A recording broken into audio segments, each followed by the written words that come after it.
हार रहा हूँ, सोने को नहीं मिला। काम इतना था, बहुत काम था। जो बाहर के लोग आते थे, कभी कभी रात को 1-2 बजे फ़ोन लगा दिया कि हमारे वहाँ जो यहाँ पे सदलिया होती है, हमारे वहाँ जो फार्मेसी होती है, बच्चों के डायपर लाना है, दवाई लाना है, ये लाना है, वो लाना है। यानी हद से ज़्यादा मैं डिप्रेशन में जा चुका था। कभी कभी सोचता था कि यार कहाँ आके फंस गया, मैं तो चला जाता हूँ। घर वालों से बात होती थी तो उनको परेशानी बताता था, लेकिन इतनी नहीं बताता था। मैं रात रात भर।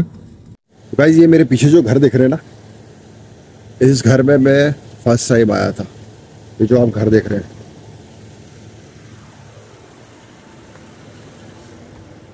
ये वाला। तो गाइज मैं आपको बताना चाहता हूँ कि अगर आप हाउस ड्राइवर में आ रहे हैं सऊदी अरब में, तो हाउस ड्राइवरों को अधिकतर 99.9% लोग एक फैसिलिटी देते हैं।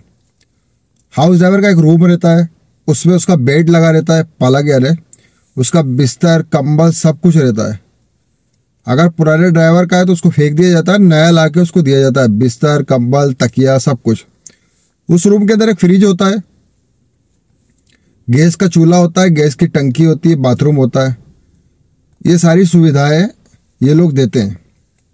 बट मेरे साथ ऐसा नहीं हुआ। मुझे सुविधा के नाम पे 2 फटे हुए रजाई, 1 फटा हुआ गद्दा, तकिया नहीं दिया गया, और रूम के नाम पे वो मजलिस। अब उसको मजलिस बोल लीजिए, रूम बोल लीजिए। अब ना तो मैं उसके अंदर अपने कपड़े उपड़े कहीं टांग सकता था, ना ही मैं कुछ अपना सामान कहीं रख सकता था, क्योंकि उस मजलिस के अंदर इन लोगों के जुमेरात और जुमे के दिन इनके दोस्त लोग आते थे, बैठते थे। तो वो जो उस टाइम वो मेरा सामान उठा के दूसरी जगह रखवाना पड़ता था, या तो गाड़ी में रखो या और कहीं रखो। तो ये फैसिलिटी थी मेरे को। और जो मोबाइल था वो मैं खुद इंडिया से लेके आया था। इन्होंने मुझे कोई पैसा नहीं दिया, जबकि यहाँ पे नया ड्राइवर आता है तो उसको 200-300 रियाल दिए जाते हैं। उसको सिम दिलाई जाती है, नेट दिलाया जाता है, सब कुछ करा जाता है। इन्होंने मेरे साथ कुछ भी नहीं करा। फ़ोन मेरा था, हाँ इन्होंने सिम दिलाई थी 70 रियाल की, उसके अंदर जो बैलेंस आया था बस वही था। आज मेरे को 3 साल हो गए यहाँ पे, अभी तक 1 रियाल का भी इन्होंने इसके अंदर रिचार्ज नहीं करवाया। मैं अपना खुद का नेट डालता हूँ, इनको कहीं भी व्हाट्सएप के लोकेशन, ये लोकेशन, वो फोटो, ये भेजते हैं, वो सब मेरा पैसा खर्च होता है इसके अंदर। तो मुझे इन लोगों ने कोई फैसिलिटी नहीं दी थी। अब परेशानी यहाँ से चालू होती है। जब मुझे एजेंट ने बोला था कि इकबाल आप जाओ, वहाँ पर एक मैडम है सिर्फ, वो आराम को जाती है, खाली उसी का काम है आपको उसको लाना और ले जाना है। बच्चे भी नहीं, स्कूल उसको कोई काम नहीं, सिर्फ एक ही मैडम है। मैं इसलिए आ गया। अब यहाँ पे आके मालूम पड़ा कि यहाँ पे एक मैडम नहीं है, यहाँ पे 3 मैडम है, और बाहर से आती जाती रहती वो अलग है। उनकी ड्यूटी अलग करो। इनकी ड्यूटी तो बताता हूँ मैं आपको, इनकी ड्यूटी क्या क्या होती है। चलो ड्यूटी का कोई मसला नहीं है, आप ड्यूटी कर लेंगे। आप ये सोच रहे होंगे कि हमारे को क्यों बता रहा है अपनी स्टोरी। मैं आपको अपनी स्टोरी इसलिए बता रहा हूँ कि जो मैंने मुसीबत उठाई है वो आप उससे कुछ सीखें। अगर आप सऊदी अरब में आ गए, अगर थोड़ी बहुत मुसीबत है तो आप उसको फेस करें। इंशाल्लाह आपको अल्लाह ताला कोई ना कोई असबाब बनाएंगे। अब यहाँ पे आके देखा ड्यूटी का कोई मसला नहीं। रूम होगा, अगर आपके पास रूम है, ड्यूटी कितनी भी है, आप रूम में आके आराम कर सकते हैं, नहा धो सकते हैं, सब कुछ कर सकते हैं। मेरे पास तो सिर्फ मजलिस थी। संडे से ड्यूटी चालू होती थी तो जुमेरात तक। ड्यूटी कैसी? सुबह 6 बजे जाओ कॉलेज कहाँ था? रियाद के अंदर बथा करके एक जगह है, वहाँ पर वो कॉलेज था। अब उसके लिए तरीक खुरैश, एक रोड का नाम है खुरैश रोड, जो रियाद में रहते हैं वो जानते होंगे। उस पे इतनी भीड़ होती है, मुझे जाने में, उसको छोड़ के आने में 2.5 से 3 घंटे तक लगते थे। 2.5 से 3 घंटे वहाँ लगते थे। वहाँ से आने के बाद फिर मैं यहाँ रूम पे आता था। रूम पे आने के बाद ये लोग खाना देते थे मुझे, नाश्ता वगैरह सब देते थे। वो नाश्ता करने के बाद 9:30 से 10 बजे तक दूसरी वाली को ड्यूटी पे जाना पड़ता था। उसको छोड़ने के लिए इमाम सऊद रोड है इधर, वहां पर एक कंपनी थी, वहां जाती थी ये। तो मैं वहां से आने के बाद 9, 9:15, 9:30 जितने बजे भी आता था, नाश्ता मिल जाता था, नाश्ता करता था, इसको लेके जाता था। इसको वहां छोड़ के फिर मुझे वो बथा वाले कॉलेज पे जाना पड़ता था। वहां पर मैं वेटिंग करता था 2 घंटे, 2.5 घंटे, 3 घंटे, जो भी लगता था। तो वहां पर एक गार्डन था उस कॉलेज से थोड़ी सी दूर पे, ओलेसिया पार्क, इसके साथ वीडियो डाल रखा है मैंने। तो वहां पर सारे ड्राइवर लोग आते थे, हम लोग मिलते थे, दोस्त बन गए थे कुछ। तो अब इन्होंने मुझे पैसा नहीं दिया, तो वहां पे एक फारूक करके लड़का था ड्राइवर, बहुत अच्छा लड़का था। मैंने उससे बोला भाई मेरे को आप बता जाते हो, मेरे को ये करेंसी करा ला देना। तो बोला कोई मुश्किल नहीं। उसने मेरे से पैसे लेके, जो भी उस टाइम का रेट चल रहा था, उसने मेरे को यहाँ के रियाल दे दिया। अल्हम्दुलिल्लाह वो मेरे पास पैसा आ गया। इन्होंने मुझे 1 रुपया नहीं दिया, खाली सिम दिलाई थी। अब जो उसको लेके वापस आता था घर पे, तो दूसरी जो इनकी माँ है वो रेडी हो जाती थी, वो मदरसे जाती थी कुरान पढ़ने के लिए। उसको लेके जाता था, उसको वहां छोड़ता था। जैसे उसको वहां छोड़ता था, वहां से फिर वो जो ड्यूटी पे छोड़ के आता था ना, उसको लेने जाता था। वहां पे आधा घंटा, पौन घंटा इंतजार करता था, वेटिंग करता था। वो निकलती थी, फिर उसको लेके घर आके छोड़ता था, फिर इसकी माँ को लेने जाता था। तो ये तो हो गया था मेरा डेली का रूटीन, संडे से लेके जुमेरात तक का, ये सुबह का। अब जो रात का जो था मेरा, रात को इनको कहीं जाना है, आना है, इधर जाना उधर जाना, तो वो अलग ड्यूटी है। उसके बाद की ड्यूटी, एक ड्यूटी और थी, इनके बाहर कुर्सियां लगी रहती हैं, उसको बोलते हैं कनब। वो कनब को लगाना पड़ता था शाम के टाइम, और ये रात भर वहां पे बैठते थे सुबह फजर तक। फिर उसको निकाल के सुबह वो मजलिस में रखो। तो ये एक ड्यूटी और थी। अब रात में जब सोने का टाइम होगा, अब सोना कब है आपको, इनका काम खत्म होता था 12, 1, 1:30 बजे के समथिंग काम खत्म होता था। अब वो काम खत्म हो गया, अगर आप अंदर है तो ठीक है, अगर आप बाहर निकल गए, और बाहर निकलने के बाद और ये लोग बाहर आके बैठ गई सारी, तो जब तक वो अंदर नहीं जाएंगी तब तक आप अंदर नहीं जा सकते थे। तो 2-2, 2:30 बजे तक बाहर घूमता रहता था मैं। अब जब अंदर जाओ सोने के लिए, तो ये लोग उसके अंदर मजलिस के अंदर वीडियो गेम खेलते थे बैठ के, फुटबॉल। जोर जोर से हंसना, जोर जोर से चिल्लाना, मार मूर, नींद नहीं आता था। बहुत मुश्किल से 2 महीने निकाले। जुमेरात और जुम्मे के दिन तो बहुत तकलीफ होती थी, जुमेरात की और जुमे की रात को। ये लोग पूरी बेंच पे ऊपर आके बैठ जाते थे बाहर, और इनकी पार्टी शार्टी जो चल रही थी चलती सुबह फजर तक। फजर की नमाज को 15-20 मिनट रहते थे, तब ये उठ के अंदर जाती थी। तब तक मैं बाहर घूमता था। अब लेटरिंग बाथरूम कैसे जाता था वो भी बताता हूँ। लेटरिंग बाथरूम इनके घर के अंदर था। अगर मुझे रात को कभी बाथरूम आया तो ये लोग दरवाजा बंद कर लेते थे, खुला नहीं रखते थे, पर नए आदमी नहीं जा सकते थे। तो मैं मस्जिद में जाता था, ये मस्जिद है, इस मस्जिद के अंदर जाके ईशा की नमाज पढ़ता था, और उसी टाइम जो करना रहता था मैं कर कुरा के आके फारिग होके बैठ जाता था। उसके बाद कभी कई दिन तक तो सोया नहीं मैं, रात भर इनके चक्कर में लग रहा, सुबह ड्यूटी करो। 2 महीने तक तो नहीं सोया मैं बराबर।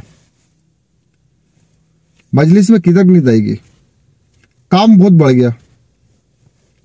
ये जो बाहर झाड़ लगे हुए ना, एक आया बोले ये चाकू ले, और इसके जो पत्ते दिख रहे हैं, ये पहले छोटे थे, अभी तो बहुत बड़े बड़े हो गए। ये इसकी जो पत्ते निकलते थे, इनको सही साट करके बराबर करो, गाड़ियों से टकराते हैं, वो भी करा। ये जो बाहर का दिख रहा है ना, इसको ब्रश मैं खुद लेके आया था खरीद के। वो ब्रश से इसको साफ करता था, क्योंकि मुझे अच्छा नहीं लगता था, तो मैं इसको साफ करता था। अब बात यहां तक आ गई, ये तो हो गया काम, रूम तो था नहीं। कभी कभी रात में अकेले बैठे रहो, कोई ड्राइवर भी नहीं दिखता था, क्योंकि ड्राइवर लोग तो अधिकतर ड्यूटी पे जाते थे। क्योंकि आज तक 2 महीने तक तो मेरी मुलाकात किसी से हुई नहीं थी। मेरा इतना भेजा खराब हो गया, बहुत भेजा खराब हो गया। एक काम और बताऊं मैं आपको, 7 या 8 दिन हुए थे मुझे आए हुए। तो इनका एक छोटा भाई है, वो लेके आया बाल्टी, और कपड़ा कौन सा लेके आया पता है आपको? वो जो अंदर बनियान पहनते ना व्हाइट वाली, वो पुरानी बनियान ला के दिया और मेरे को बोलता जाके गाड़ी मेरी धो दे। ठीक है भाई, काम करने के लिए आया तो गाड़ी धो देंगे। तो इन भाइयों के पास 4 गाड़ी इनकी थी, 1 मेरी थी, 5 गाड़ी मेरे को जुमेरात के दिन धोना पड़ता था। 5 गाड़ियों को धोना पड़ता था। बीच में बारिश आ गई तो फिर बीच में भी धोना पड़ता था। पहले स्टार्टिंग में इतनी तकलीफ उठाई है। जो बाहर से आती थी वो और ज्यादा परेशान करती थी। उस टाइम तो एक जाती थी और दूसरी रेडी रहती थी, वो आती थी तीसरी रेडी रहती थी, वो आती थी चौथी रेडी रहती थी। इनकी फैमिली बहुत बड़ी है। जब से मैं आया हूं तब से लेके अभी तक कम से कम 30 खद्दामा आके और जा चुकी है। अब 2 महीने बाद इतना परेशान हो चुका था जब मैं, तो मैंने कफील को फोन लगाया कि जब आपके पास ड्राइवर के लिए कोई व्यवस्था नहीं थी तो आपने ड्राइवर का वीजा निकाल के ड्राइवर को बुलाया क्यों? मेरे को अभी एग्जिट मार और अभी इंडिया जाना मेरे को, क्योंकि मेरे को 2 महीने हो चुके थे। मेरे जो 60,000 लगा के आया था निकल चुके थे। एक्चुअली मैं पुराना था, मेरे को अरबी आती थी, मैं यहाँ पे रहा था, इस वजह से मैं इनको थोड़ा टेकल करके चल रहा था। अगर कोई नया आता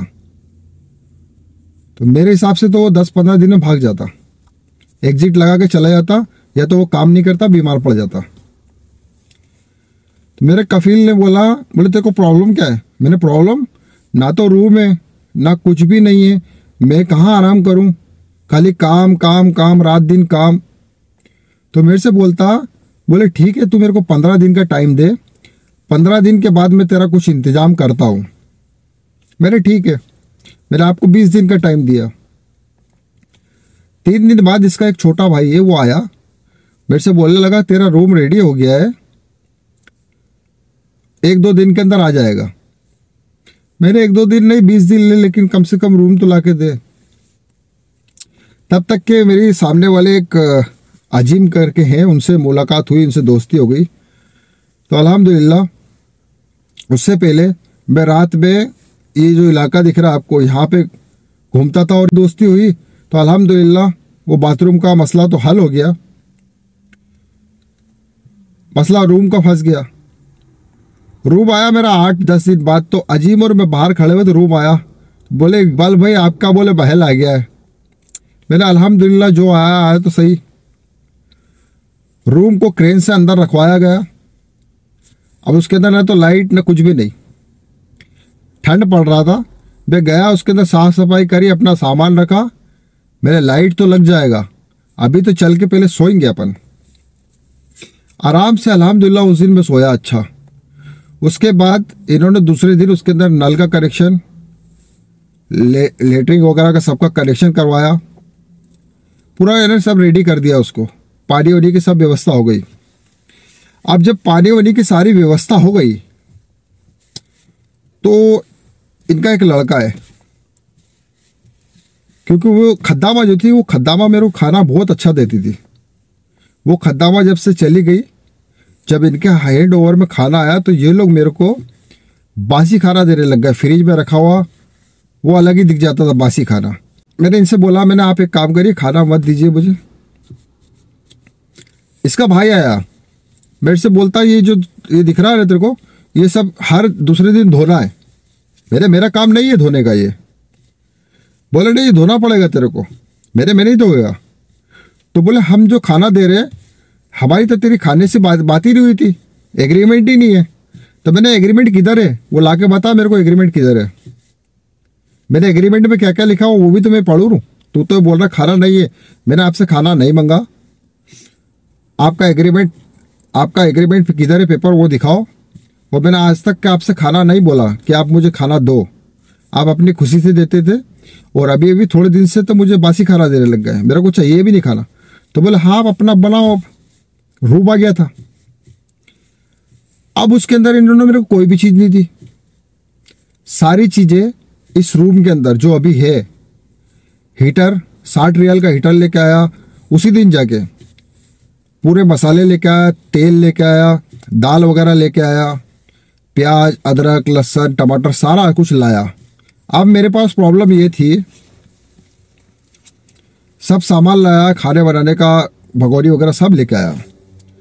अब मसला ये था कि अगर अभी तो ठंड पड़ रही है, अभी मैं बना के रखूँगा तो कोई मुश्किल नहीं 1-2 दिन चल जाएगा। मसला कब आया, गर्मी के अंदर। जब गर्मी आई तो इधर गर्मी बहुत खतरनाक पड़ती है। अगर मैं अभी सुबह खाना बनाऊंगा तो वो शाम तक के ख़राब हो जाता था, क्योंकि मैं कहीं जाता था बाहर तो एसी को बंद करके जाता था। पहले रूम में एसी भी नहीं था। जब फर्स्ट गर्मी आई ना, एसी नहीं था। इन्होंने मुझे कूलर दिया था एक छोटा सा, बोले इसको दरवाजे पे रखो और इसको चलाओ। 4-5 दिन तक चलाया। मैंने कपिल से बोला, मैंने गर्मी इतनी पड़ रही है, कूलर तुम्हारा काम नहीं कर रहा है। तो वो बेचारे ने फिर एसी लगवाया इसके अंदर, वो भी सेकेंड हैंड एसी इनके घर में पड़ा हुआ तो वो लगवाया। ठीक है अल्हम्दुलिल्लाह। अब गर्मी के अंदर खाना खराब हो जाता था, चलते रहा ऐसी, बहुत दिन हो गए। ड्यूटी रूम आ गया था, अल्हम्दुलिल्लाह थोड़ा सा आराम मिल रहा था। अब परेशानी एक और चालू हो गई। उन्होंने वहां से मकान बेच दिया। बेच के मकान ये लोग यहाँ पे आए किराए से। अब ये किराए के मकान में मेरे को बताया गया कि यहाँ पे तेरा रूम है, बहुत बड़ा रूम है, अभी तेरे को इसके अंदर शिफ्ट करना। मैं बहुत खुश हो गया, मेरा यार रूम अच्छा है, इसके अंदर लेटरिन बाथरूम बहुत सारी जगह है, खाना अच्छे से बनाऊंगा, सब कुछ करूँगा। बाद में यहाँ पे आए तो वो रूम खद्दामा को दे दिया गया, और जो खद्दामा का था वो इनके भाई ने ले लिया। अब मेरा मसला पड़ा तो वो डब्बे को वापस क्रेन से मंगवा के उठवा के यहाँ पर रखवाया। कहानी कैसी लग रही है आपको ये बताना जरूर कमेंट्स करके। ये रियल स्टोरी है मेरी, ये कोई कहानी बना के नहीं बता रहा हूँ, ये हकीकत है। वो डब्बे को मंगवा के वापस रखवा दिया इधर। अब उसके अंदर ना पानी ना लेटरिन बाथरूम का कनेक्शन, कुछ भी नहीं, सारा कटवा दिया।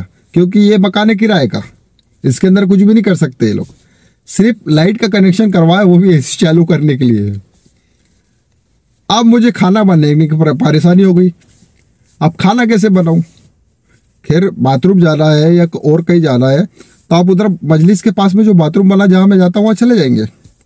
खाना बनाने के लिए तो हर चीज़ आपको धोना पड़ेगी। अब उसके लिए वहाँ से बाल्टी में भर के पानी लाता था, यहाँ धोता था, बनाता था, काटता था, पीटता था, चलते रहा ऐसे। एक दिन एक पाकिस्तानी आया यहाँ पर एसी का काम करने के लिए। गर्मी बहुत पड़ रही थी तो मैंने उससे बोला, मेरे भाई पानी वानी पी रहा? तो बोला हाँ भाईजान पानी पिला दो। तो मेरे पास बड़ी बोतल में पानी रखा हुआ था, मैंने दिया। तो बोले ये तो बहुत गर्म हो रहा है, आप कैसे पीते इसको? मैंने भाई मेरे को तो आदत पड़ गई है, हर चीज़ की आदत पड़ गई है। तो उससे देखा, उस बेचारे ने उसकी दुकान पे गया। ये मेरे पास जो छोटा फ्रिज रखा हुआ है ना, ये मेरे को वो गिफ्ट करके गया था। तो आज भी अल्हम्दुलिल्लाह जब भी पानी पीता हूँ तो दिल से दुआ निकलती है उसके लिए। तो इन्होंने कुछ भी नहीं दिलाया, सब कुछ मैंने करा। उसके बाद यहाँ पे आने के बाद फिर मेरे कफील को फ़ोन लगाया, मैंने इसके साथ पानी की व्यवस्था कराओ, मेरे को खाने की बहुत प्रॉब्लम होती है, खाना बनाने की। तो बोलता है इकबाल बोले कि करवा देंगे 1-2 दिन के अंदर। अब उसने उसके भाई को फ़ोन लगाया, उसका भाई है फौज के अंदर, उसको फ़ोन लगाया तो उसको लग गया बात का बुरा कि बोले तूने उससे ऐसा क्यों बोला? तो मैंने उससे बोला मेरे को प्रॉब्लम हो रही है इसलिए ऐसा बोला। मैंने बोला नहीं तो एग्जिट मार मेरे को। तो बोलते तेरे को एग्जिट जाना? मैं कहा हाँ मेरे को एग्जिट जाना है। बोले कब जाना? मैंने कहा अभी जाऊँगा। तो बोले ठीक है सामान निकाल। मैंने सामान पैक करा, अंदर बुलाया, मेरे को पासपोर्ट दिया। बोले तनख्वाह मिल गई? मैं कहा तनख्वाह मिल गई है, 10 दिन की बाकी है, वो देना तो दे, नहीं तो मैं कफील से लूँगा। मैं पुराना था तो इतनी बात कर लिया, नया होता तो बेचारा नीचे मुंडी करके सब सुनते रहता, हाँ हाँ करते रहता। उसके बाद पासपोर्ट दे दिया, बोले जाओ।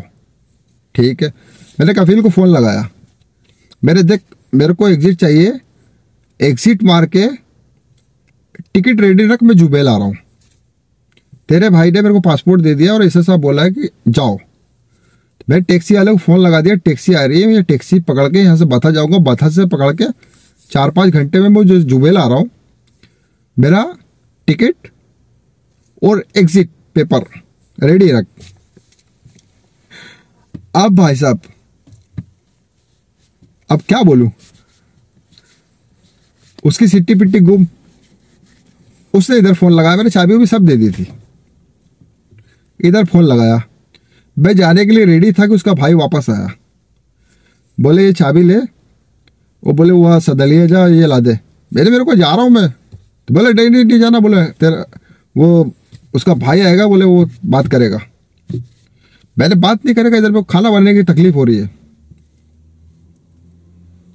फिर वो आया, फिर मैंने सोचा, मैंने क्या अब जाना है तो फिर उसने मेरे को बोला, बोले इकबाल किराए का मकान है, इसके अंदर हम कुछ कर नहीं सकते, कुछ भी यार तोड़ा फोड़ी नहीं कर सकते।